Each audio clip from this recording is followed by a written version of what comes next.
Ashama arkafuni akkam jirtu nagaa keessanii fayyaa keessanii nageenyi fararri waaqayyoo isiniif haa baay'atu lafuma jirtan hunduma keessan daawwattoota koo kabajamtoota koo akkam jirtu nagaadhaan jirtu nagumaa fayyumaa jirtu yaa ummata nana yaa ummata qashtii jetti maskii mange yaa ummata qashtii akkam ramadaan akkam coon akkami akka maal keessa jirtu maal sin godhaa jira akkam irra jirtu meesin hin jennaa yaa jiifun ji'a hundu keenya waaqa keenyatti barbaannu oolmaa waaqayyoo fannoo irratti nu oolee yerootti yaadannoo isaatiidha yeroo kanadha jechuudha warra kiristaanotaa fi warra musliimotaa nuti yeroo keeriitti hojjetan yeroo waaqayyoon barbaadan yeroo fuula rabbitti kufanii yaa rabbi koo dhiifama naa godhi jedhanidha. Kanaaf isiniin jedha har'a kaa'ee bufaana fiizootiraappii hojjetaa jirra. Akkaataa fiizootiraappii hojjetaa jirra.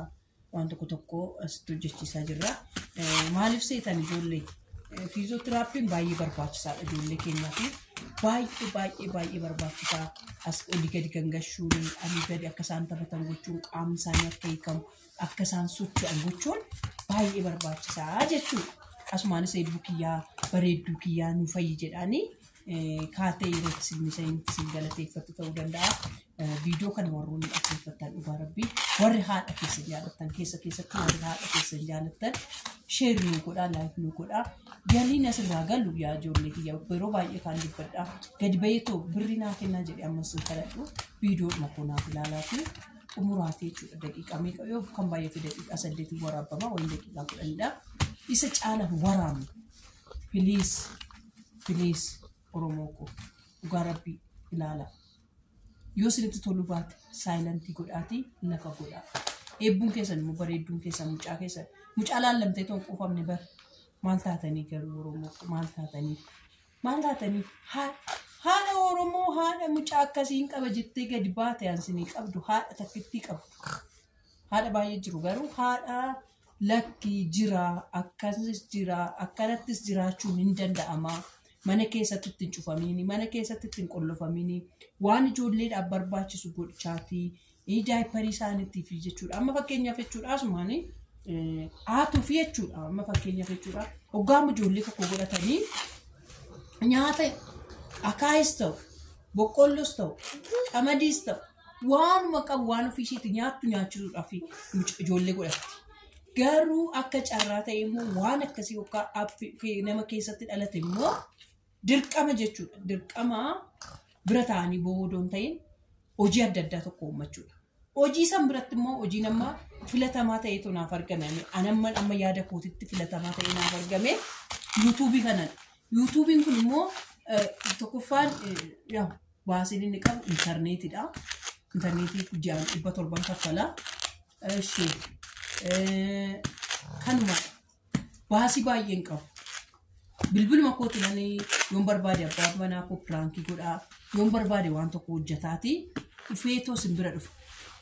Inni ilaalinaa odoo sin jedhan isin wayya. Dhugaa rabbii inni ilaalinaa viidiyoon makan inni ilaalinaa odoo sin jedhee dhuftanii maaltu keessa jira laata jettaniiti ilaaltu. Dhugaa inni ilaalinaa odoo jedhamtanii nima ilaaltu. Ilaalaa hoo jedhame immoo abaarsadha ta'een beeku ni ilaaltani. Hin baddu hin baqattu.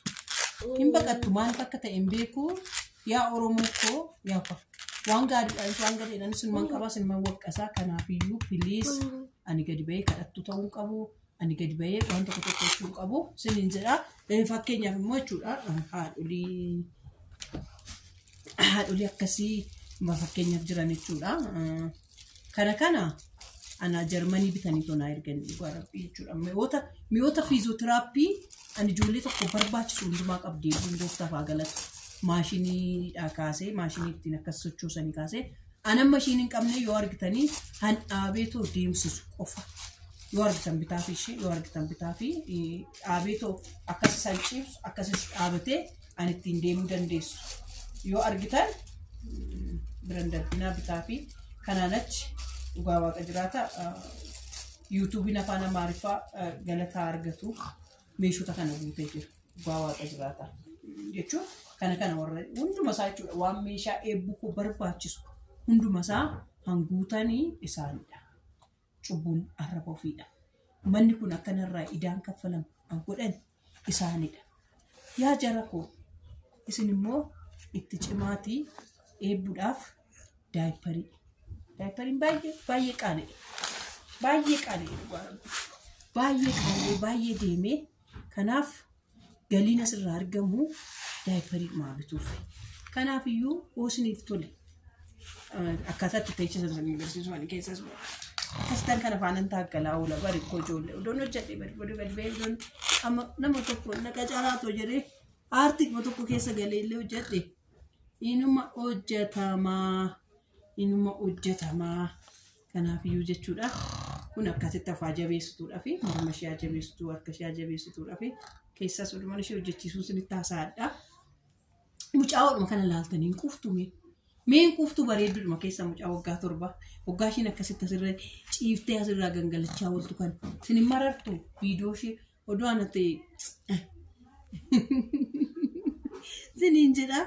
Namoonni immoo waaqayyoo harka keessan sinii bal'isee waaqayyoo harka keessan immoo si diinagdeedhaan sin badhaase immoo jechuudha.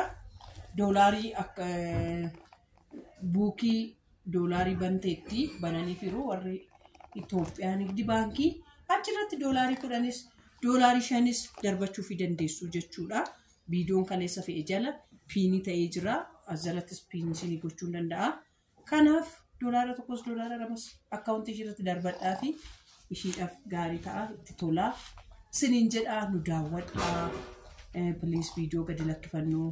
Yeroo hundumaa karaa masin kaasufnu yeroo tokko piraantii sinfinnaa yeroo tokko namoota sinafiirraa yeroo tokko sirba sinfinnaa yeroo tokko diraamaa sinfinnaa ijoollee baay'eedha. Yaa Oromoon waadaa galee waadaa isaa raawwachuudhaaf baay'ee dadhabina duubatti qaba. Maaliif akka ta'e beeku nama yartuudha namni waadaa isaa waadaa galee waadaa namaaf raawwatu nama yartuudha.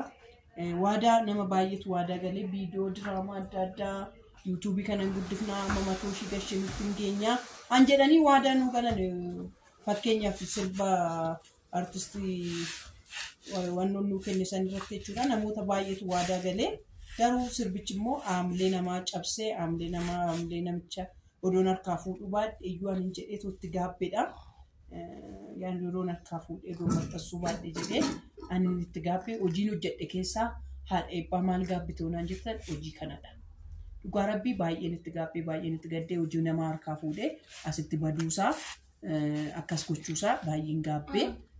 Kanaaf iyyuu jechuudha nu daawwadhaa nuuf ilaalaa siniin jennaa. Warroonni waadaa keessan galanii viidiyoo nugaa dhufee koomedii buzeenis waadaa naa galeera. Buzee koomedii beektu miti buzaayyoo inni waadaa naa galeera. Kumsaa an jedhamu laqamte irraa waadaa naa galeera. Akkasuma artistii Tufaa Wadaajoos yookaan aamlessaa jalaa cabuu baatee danda'a ta'e innis diraamaa sin hojjechiisaa naan jedheera.